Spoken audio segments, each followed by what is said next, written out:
Okay.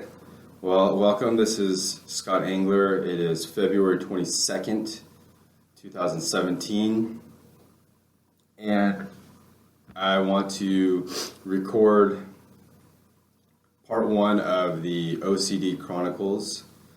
OCD is obsessive compulsive disorder. And more specifically, I'm going to focus on what's called pure OCD, which is a diagnosis that's pretty rare, but it's for people that's obsessions and compulsions are predominantly in their mind and not external. So today is just going to be, the purpose of this, let me explain the purpose, is I suffer from this, and and I've found that if I could, when I've come up with things in my life that are just extremely painful and have been debilitating to me in some way, this is one of the few things that has that. I could fight it and fight it and fight it, and the woe is me, or be frustrated, or I could accept it, or I could do what I'm attempting to do here, which is to share what I've learned and some of my experiences to maybe help somebody else down the road. So that's really what that's what the purpose and the intent is behind this. And so I want to, let's see, I could start by saying that having pure OCD, for as long as I could remember, I have given the content of my thoughts a lot more power than I'd say the average person. Or as I had a mentor say to me when I was younger, he said, Scott, a lot of people I mentor call me, and when I ask them what's going wrong, they're telling me about life situations, or they didn't get a good grade on a test. You're just talking about your thoughts. So hopefully that gives a kind of illustration of what I'm trying to say. So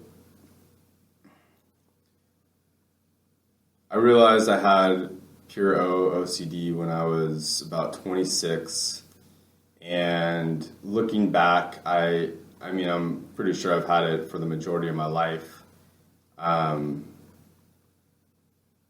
just a lot of it has to do with me trying to control the content of my thoughts. And when I realize that I don't have control over thoughts that come in, it just like sets me into this frenzy. And a lot of it's always stuff that is, obviously they call it intrusive, which is like I don't want to be thinking about the things that come into my mind. Like a lot of it at first was like these harm thoughts, and so I would freak out because I'm like, why do I want to hurt myself? And like every time I'd see a knife, or like be like somewhere like high up, and just like fear that I was going to jump off or have a thought to jump off. And it just bothered me to the point where I actually, I think I was 20 years old, I voluntarily checked myself into a 72-hour hold because I just thought I was going crazy. And, looking back, it was definitely very pure OCD related, which is the thoughts are centered around hurting myself, like thinking of taking a knife and slitting my wrist or throat, and then freaking out about this, and then making, I make that thought all important, and I talk about it, and I try to reason with it. And then I had other thoughts. I had a religious one for a while, which was like I was going to church, and I was like, what if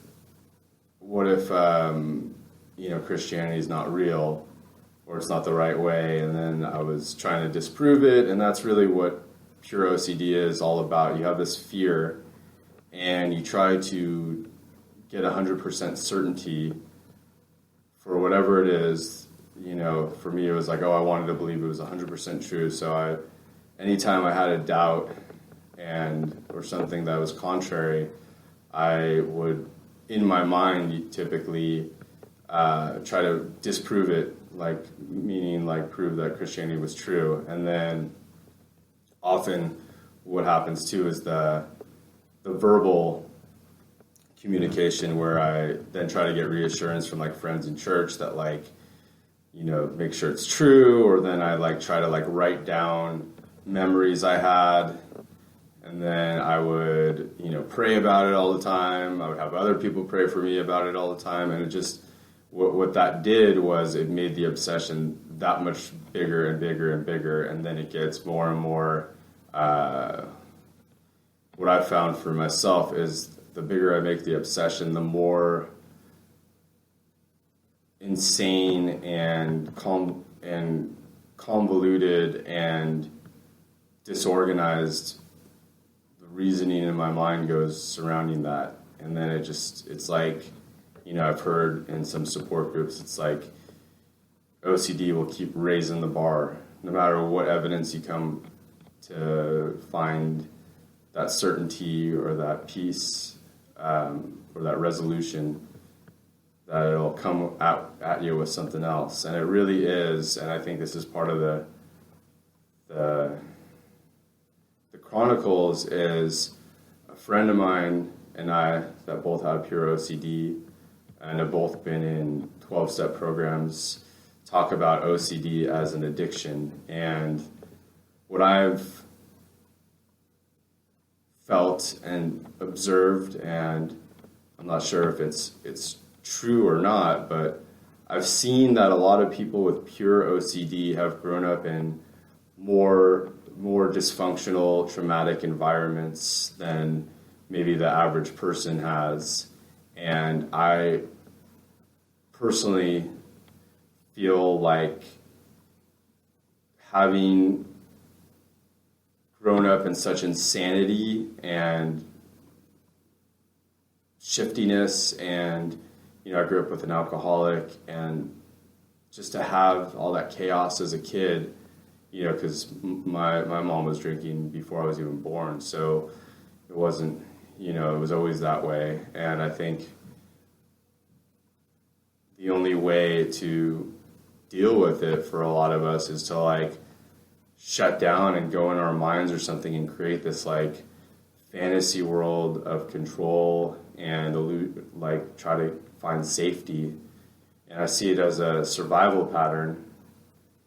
So that's what I've observed, and it's not just me. I've noticed that with a lot of other people in the support group seem to have had pretty severe dysfunction growing up, of some type of abuse, alcoholism, and not that I'm sure if it's always that way, but I've just noticed that is, I've seen that come up a lot. And I've also found that it is very much like an addiction, where when I'm not wanting to deal with some feelings in my life, I've had other types of addictions where it's eating, smoking, drinking, whatever, women, and I see OCD as something very similar,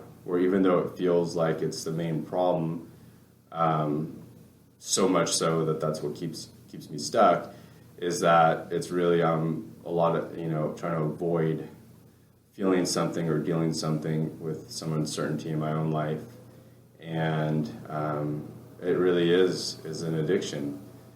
And so that's day one. Just trying to give an overview. I hope to share what has been helpful for me and other people in these chronicles, and even share a lot of the challenges I've gone through, as I would honestly say that OCD has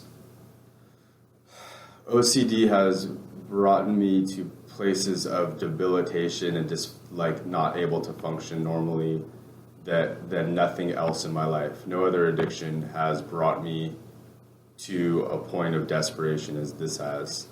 So I really want to share that reality, and I also want to share what's been helpful for me, and in hopes that it can help someone else out.